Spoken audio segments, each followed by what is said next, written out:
Albert, qu'est-ce qui se... Hai, jumpa lagi dengan Kang Cerita di sini. Semoga kalian sehat sukses selalu. Kali ini Kang Cerita akan membawakan alur cerita sebuah film tentang seorang anak yang dididik jadi pembunuh bayaran demi menemukan pembantai orang tuanya. Bagaimana ceritanya? Langsung saja kita cus.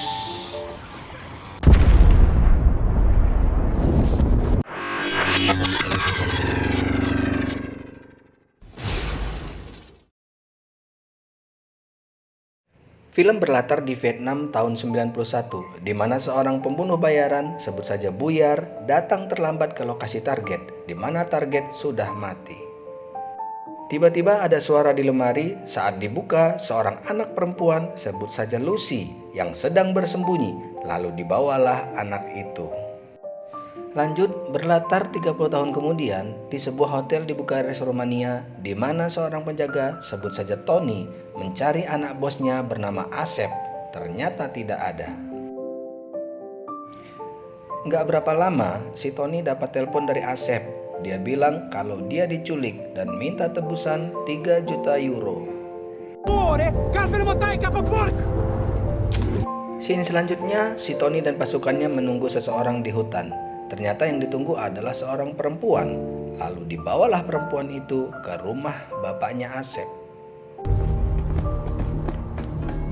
Di rumah bapaknya Asep, sebut saja Tatang, sudah menunggu mereka karena kesal anaknya diculik. Langsung dijeblah si perempuan itu. Diancam akan dihabisi, perempuan itu tidak takut karena dia datang bukan karena uang, tapi memang sengaja mau habisin Tatang dan dia keluar dengan lenggang. We just find people who can't be found.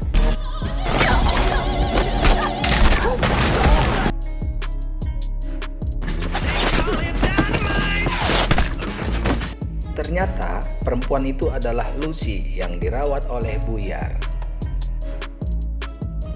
Sebenarnya Lucy punya toko buku-buku langka di London. Di balik kerjaan mereka, ternyata mereka hidup nyaman. Kok mau-maunya jadi pembunuh bayaran ya? Udah tajir gitu, pensiun atuh. No more fucking birthday! Buyar mengajak Lucy ke ruang rahasianya.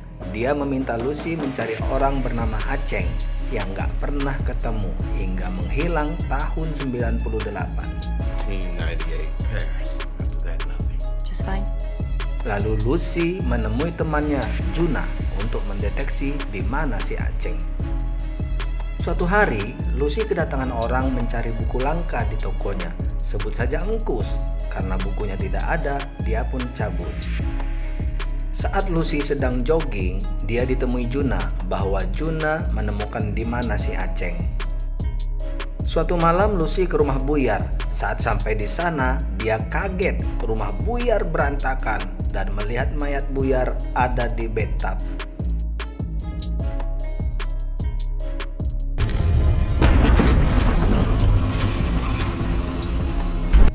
Saat dia duduk di sofa, dia menemukan remote drone dan di drone itu ada flash disknya si Buyar.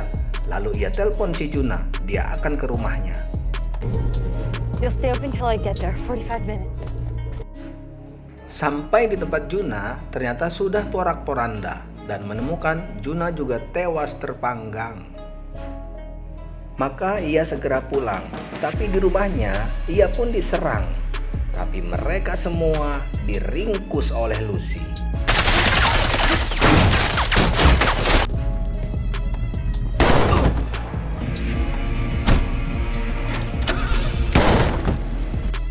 Pencarian pun dimulai. Segera Lucy melacak siapa dalang semuanya ini.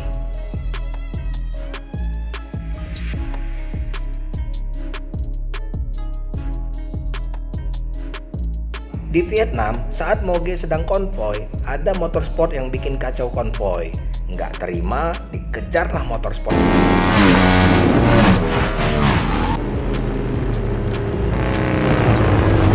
Ternyata pengendara motorsport adalah si Lucy. Saat mau dihajar, pimpinan Moge, sebut saja Sabeni, melarangnya karena dia tahu siapa Lucy.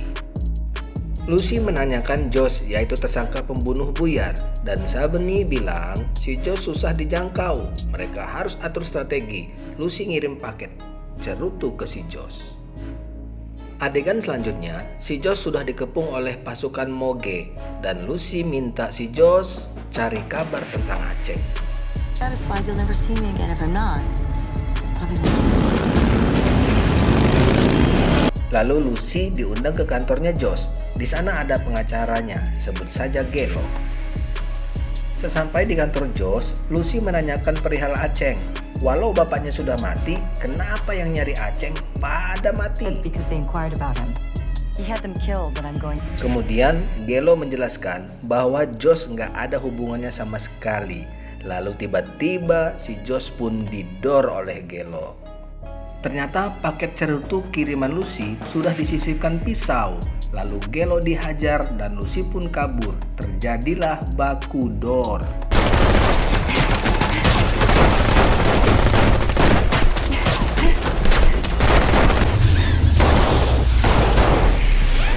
Sayang sungguh sayang, Lucy tak selamat. Dia pun tertangkap dan disiksa.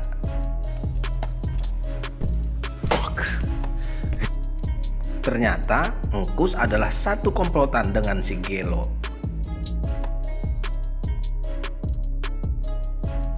Saat Lucy akan dihabisi, malah mereka semua yang jadi penghuni dalam bumi, dan Lucy berhasil melarikan diri.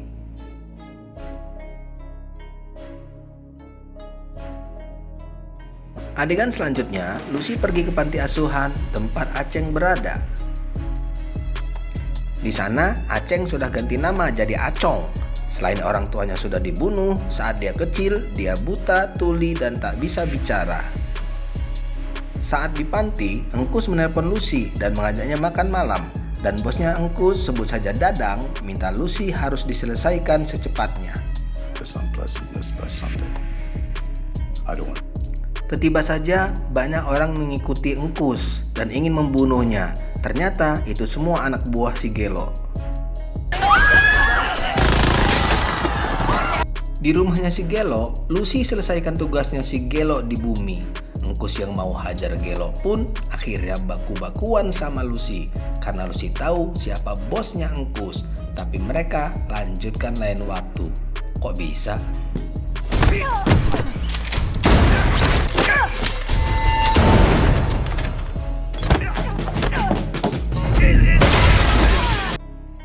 Di tengah jalan, Lucy ditembak anak buahnya Gelo. Beruntung ia diselamatkan oleh seseorang. Ternyata yang menolongnya adalah si Buyar, yang ternyata tidak mati. Did you really think they could kill me that easy? Need for the authorities to think it was me. Kemudian mereka merencanakan bagaimana masuk ke rumah bos Dadang yang sangat ketat, seketat badan XL pakai baju M. Di rumah, Dadang mengadakan pesta amal yang penjagaannya sangat ketat dan semua pelayan dikasih gelang penanda.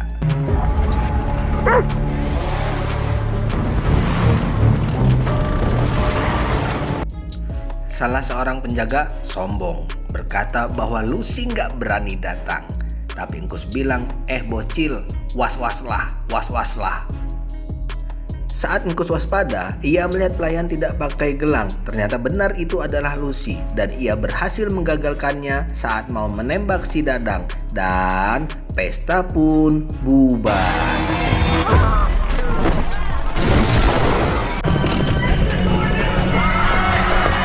Meski Lucy terluka, tapi dia masih bisa cakar-cakaran dengan Engkus.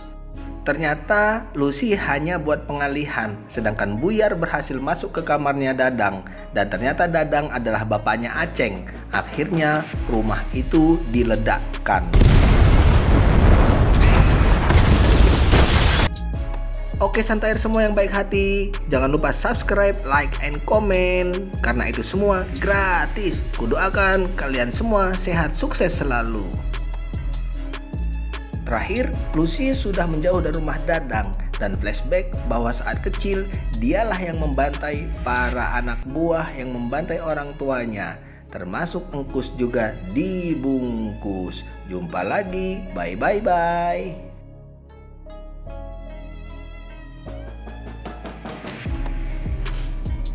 Doesn't have to be this way, Anna.